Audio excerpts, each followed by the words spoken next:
Hey, Dragon Slayers. Today's video is about how carbohydrates aren't the only source of fuel for your brain, part 3.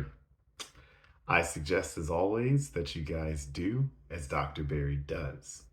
So he often goes days without eating anything but fatty meat cooked in either lard or butter. Some cuts of meat have 1 or 2 grams of carbohydrates, but that's not nearly the amount we are told that we need to fuel our brains. He eats a little green veg now and then, but he does it more for taste rather than for the carbohydrates it contains.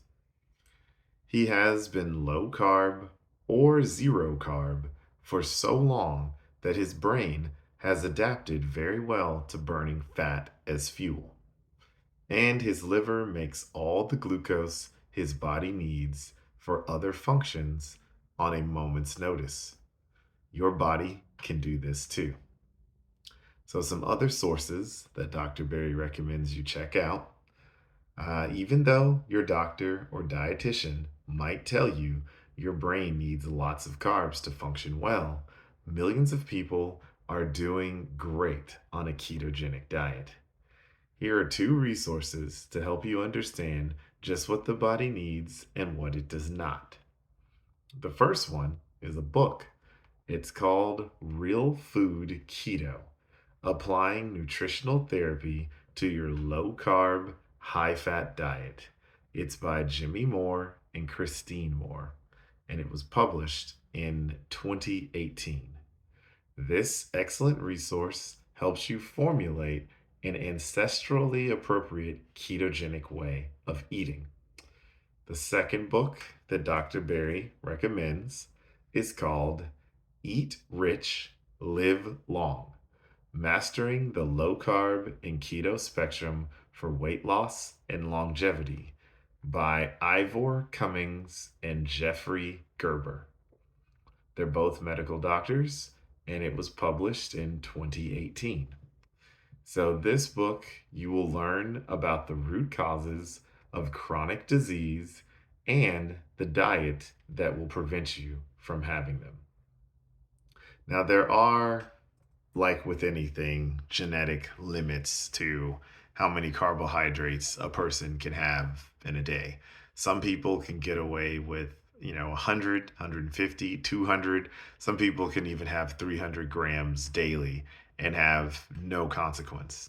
But if you have type 2 diabetes or you're pre-diabetic, then you definitely need to lower your carbohydrates.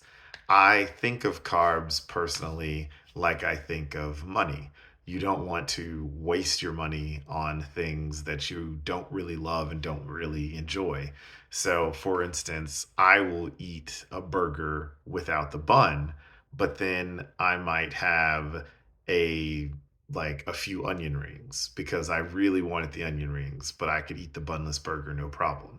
Or maybe you really love the bun or the bread, so you have the whole burger, but you don't eat any fries, and you drink like a stevia some stevia based drink instead of like a soda. So you got to figure out what works for you. The lower the carb, the better. You want to be as low carb as possible.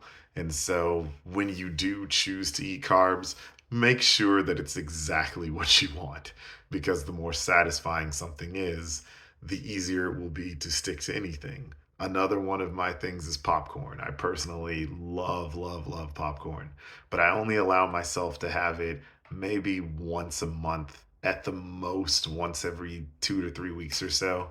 And yeah, spikes my blood sugar every time, but I absolutely love it. But I minimize the frequency at which I have it. So it's all about being as low carb as you're comfortable with and how your body responds. Got to monitor your blood sugar to know. And that's what I've got for you guys today. Don't forget to like and subscribe because it really helps the channel out. And remember, guys, that together, you and I will slay the dreaded diabetes dragon.